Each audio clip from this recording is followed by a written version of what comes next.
Hi friends, अब तक हम लोग देख चुके थे ऑप्टिक्स चैप्टर में रिफ्लेक्शन। अब हम लोग देखेंगे रिफ्रैक्शन। रिफ्रैक्शन क्या होता है साहब?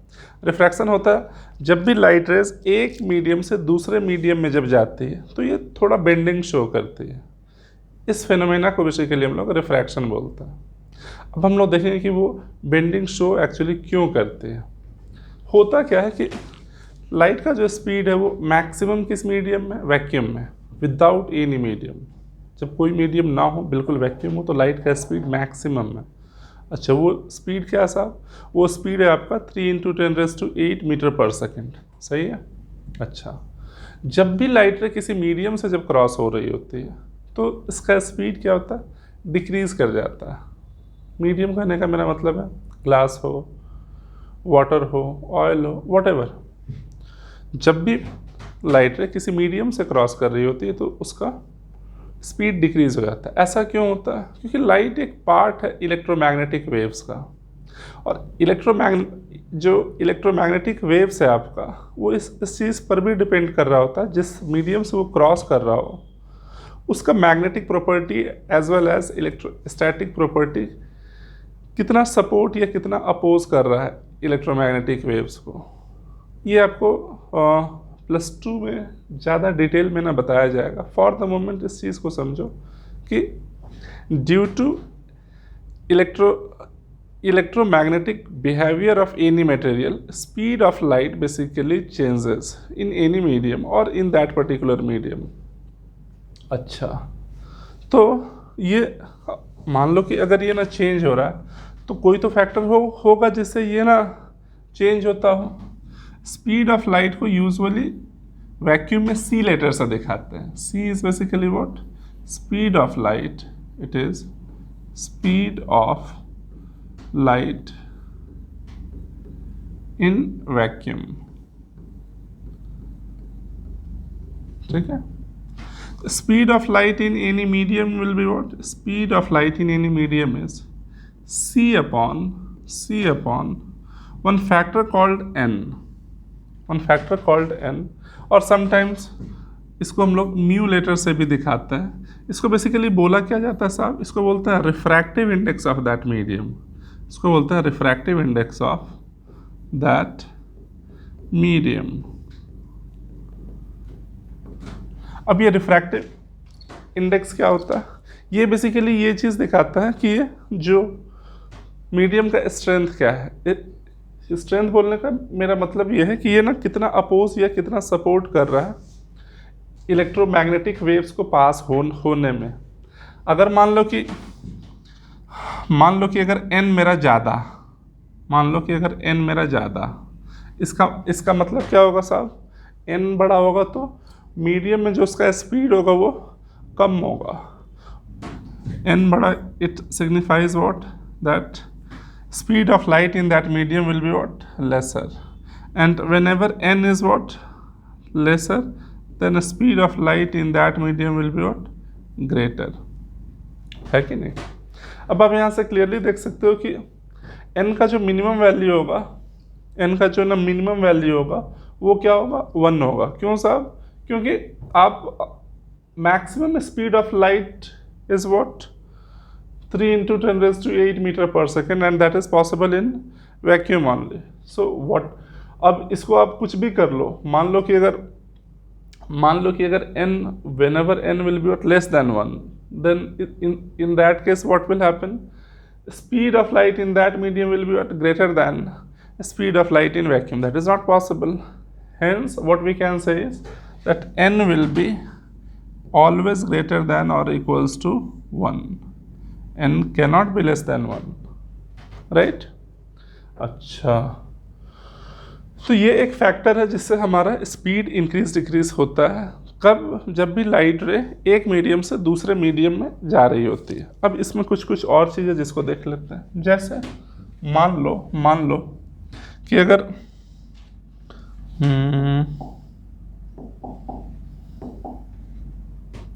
मान लो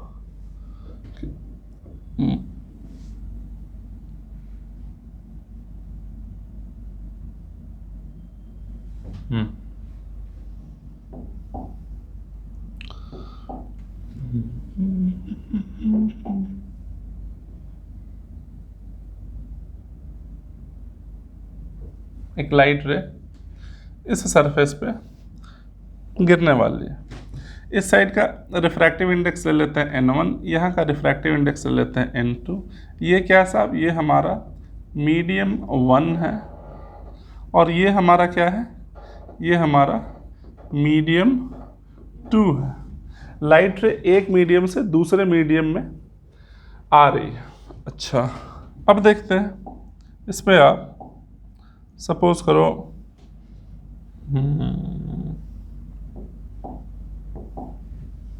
ये हमारा नॉर्मल इस पॉइंट पे। हाँ,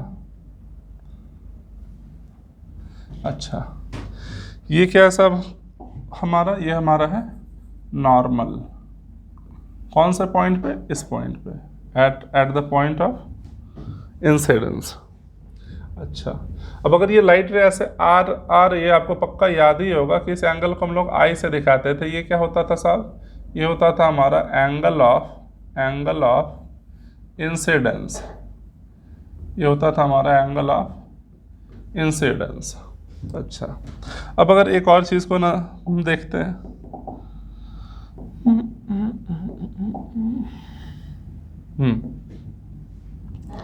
अब इस लाइट रे को ना अगर आप ध्यान से समझो तो इस लाइट रे को आना था इस बात पे। किस बात पे साहब,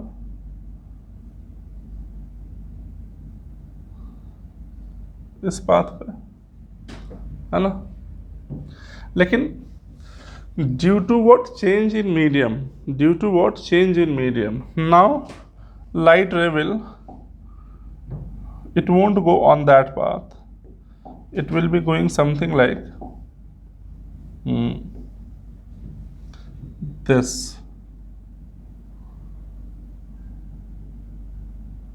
It will be going something like this. कब जब n2 will be greater than n1, whenever n2 will be greater than n1, whenever n2 will be greater than n1, whenever n2 is greater than n1, light ray will bend like this. What about when n2 will be lesser than n1? This is the case of when n2 is greater than n1. What about when n2 is what, lesser than n1? Then in that case,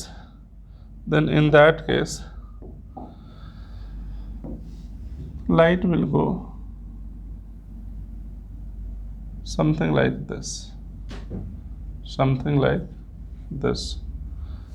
This angle is known as basically angle of refraction. This angle is known as basically angle of refraction. अच्छा, अभी इस चीज़ को ना पहले समझते हैं कि ये इस साइड क्यों आया और ये उस साइड क्यों गया। जब भी लाइट रे रेयर से डेंसर मीडियम में आएगा, रेयरर और डेंसर क्या होता है साहब, ये n2 और n1 में जिसका वैल्यू ज़्यादा रहेगा उसको बोलेंगे कि ये डेंसर है, जिसका वैल्यू कम रहेगा उसको हम लोग बोलते हैं कि ये रेयरर मीडियम है। ये बेसिकली हम लोग कंपेयर कर रहे हैं कि इन दोनों में कौन बड़ा कौन छोटा। n2, हम फिर से रिपीट कर रहे हैं, अगर n2 का वैल्यू n1 से ज़्यादा है तो उसको हम लोग बोलते हैं कि वो डेंसर मीडियम है। अच्छा, तो whenever light ray travels from rarer to denser medium, it bends towards the normal. ये हमारा नॉर्मल है साहब। तो जब भी लाइट रे रेयर से डेंसर में आएगी तो क्या होगा साहब, तो इसका जो बेंडिंग होगा ये टुवर्ड्स द नॉर्मल होगा। अच्छा, व्हाट अबाउट जब डेंसर टू रेयर आए, व्हाट अबाउट जब डेंसर टू रेयर आए, तो in that case denser to rare means what, that whenever n1 is greater than n2, in that case what will happen, it will move away from the normal, it will move away from the normal, right? ये दो बातें जो आपको अपने दिलो दिमाग में ना बैठा लेना है कि अगर लाइट रे रेयरर से डेंसर मीडियम में आएगी तो इसका जो बेंडिंग होगा ये टूवर्ड्स द नॉर्मल होगा, और डेंसर टू रेयर अगर आएगी तो जो इसका बेंडिंग होगा ये अवे फ्रॉम द नॉर्मल होगा। इतनी सी बात है। अच्छा, अब आते हैं कि बेंडिंग होता क्यों है।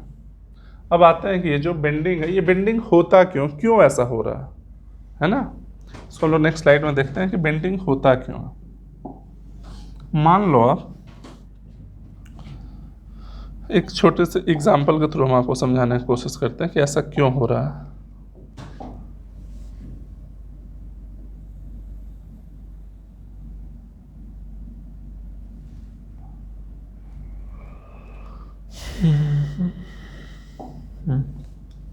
मान लो कि लाइट बहुत छोटा एक में पार्टिकल है, बहुत बहुत बहुत छोटा पार्टिकल है, लेकिन सिर्फ आपको समझाने के लिए हम इसको थोड़ा सा ना बड़े फॉर्म में दिखाना चाह रहे हैं। वैसे इसको वेव फॉर्म में भी समझा जा सकता है, लेकिन हम आपको ये समझाने की कोशिश करें कि मान लो कि लाइट एक बहुत छोटा पार्टिकल,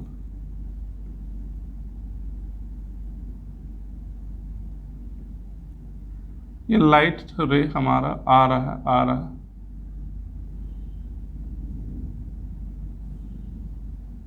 है ना। ये लाइट रे हमारा आ रहा है, ये बेहद छोटा पार्टिकल, बहुत छोटा, जिसको देख नहीं सकते हैं। अच्छा, अब क्या हो रहा है साहब कि यहाँ पे जब ये आ रहा होगा, जस्ट सोचो ये मेरा N1, ये मेरा N2, सिर्फ मानने को हम आपको बता रहे हैं।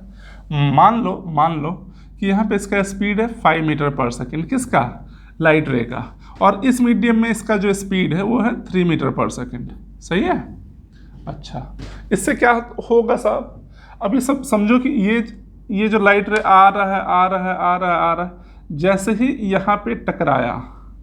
यहाँ पे लाइट रे टकराया, इससे क्या होगा साहब, इससे आप इस चीज़ को समझो कि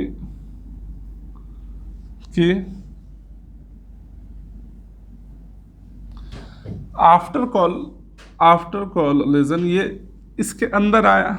अब इसके अंदर जैसे ही आया तो इस पार्ट का जो स्पीड है, ये जो लोअर मोस्ट पार्ट है, इस लोअर मोस्ट पार्ट जो सबसे पहले इंटर करने जा रहा है, इसका स्पीड क्या हो जाएगा अब इसका स्पीड इस मीडियम में 3 मीटर पर सेकेंड है कि नहीं।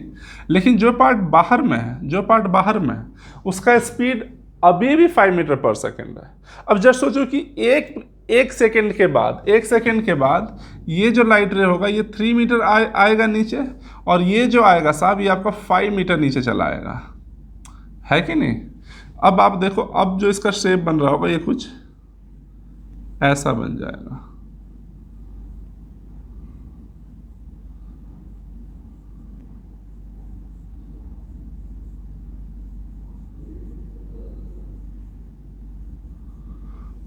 आप क्लियरली देख सकते हो कि लाइट जानना चाहिए था इसको इस डायरेक्शन में, लेकिन due to what bending now this is going in this direction. क्योंकि आप एक बार फिर से हम रिपीट कर रहे हैं। मान लो कि अगर ये मेरा पेन है, ये जैसे ही किसी सरफेस से ये हुआ टकराया, इसका जो नीचे वाला जो पोर्शन है इसका स्पीड तो हमारा कम हो गया, लेकिन ऊपर वाला जो पार्ट है उसका स्पीड कम नहीं हुआ।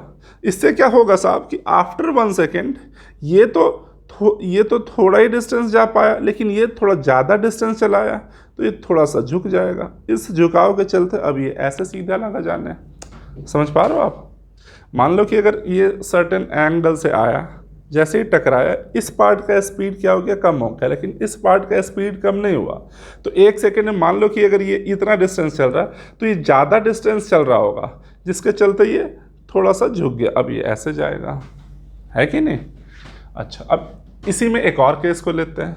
मान लो अगर लाइट रे नॉर्मली गिर रहा है तो क्या होगा साहब, तो इस मीडियम में स्पीड कितना, 5 मीटर पर सेकेंड, इस मीडियम में स्पीड कितना लिए थे, 3 मीटर पर सेकेंड। अब अगर नॉर्मली गिर रहा है तो आप सोचो कि हर पार्ट एक साथ टकराएगा सरफेस से, हर पार्ट इसका एक साथ सरफेस से टकराएगा। अब एक साथ टकराने से क्या होगा साहब कि पहले स्पीड क्या था 5, अब क्या स्पीड हो जा रहा है 3। तो कुछ बेंडिंग नहीं दिखाएगा आपको, क्योंकि सब एक साथ हो रहा है, हर पार्ट एक साथ, पहले फास्ट था अब सब एक साथ स्लो हो जा रहा है, तो बेंडिंग का आएगा। तो इसलिए बोला जाता है कि जब भी लाइट रे नॉर्मली गिर रहा हो तो कोई बेंडिंग शो नहीं करेगा। सही है। अच्छा, जब भी किसी एंगल पर जब लाइट रे हमारा सरफेस या जो भी ले लो आप, सरफेस हो या हमारा बाउंड्री हो या दो मीडियम का जो मीन्स सेपरेटिंग सरफेस हो, जब भी लाइट रे उस सेपरेटिंग सरफेस के ऊपर किसी एंगल पर आएगा तो एक पार्ट का वेलोसिटी डिक्रीज होता है, एक पार्ट का वेलोसिटी इंक्रीज हुए रहता है पहले से ही, बोल करके ऐसा बेंडिंग शो होता है। एक और चीज़ को आपको बताते हैं, मान लो कि अगर मान लो कि अगर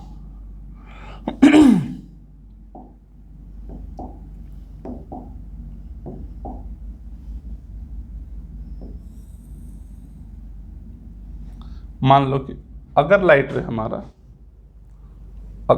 हमारा डेंसर टू रेयरर मीडियम में है, तब देखो क्या होगा। डेंसर से अगर रेयरर मीडियम में आता है तो देखो क्या होगा, है ना। अब क्या होगा साहब कि जैसे ही इस बाउंड्री से लाइट रे हमारा टकराया, है ना, नीचे वाला एज इट इज हम लोग ले लेते हैं कि इस स्पीड में 5 मीटर पर सेकेंड, यहाँ पर स्पीड 3 मीटर पर सेकेंड। अब जैसे ही यहाँ से ना टकराया साहब, इसका स्पीड फास्ट हो गया, किसका, नीचे वाले का। क्यों, क्योंकि अब ये दूसरे मीडियम में चला आया, और ऊपर वाले का जो स्पीड है, ऊपर वाले का, सॉरी माय मिस्टेक, इसको इस बार 3 ले लेते हैं और इसको ले लेते हैं 5, ज़्यादा अच्छा दिखेगा। अब ऊपर वाले का जो स्पीड है साहब वो स्टिल क्या है, 3 मीटर पर सेकेंड, और नीचे वाले का स्पीड क्या हो जा रहा है साहब, 5 मीटर पर सेकेंड। मतलब जैसे ही ये लाइट रे इस बाउंड्री से टकराया, ऊपर वाले का स्पीड अभी भी 3 मीटर पर सेकेंड है, नीचे वाले का स्पीड 5 मीटर पर सेकेंड। इससे क्या होगा साहब, मान लो कि 1 सेकेंड में ये अगर 3 सेंटीमीटर नीचे आता है तो ये कितना नीचे जाएगा, ये आपका 5 सेंटीमीटर नीचे चला जाएगा। अब इससे क्या होगा, जस्ट ये सिंबॉलिकल है, आप इसको दिल पे ना ले लें।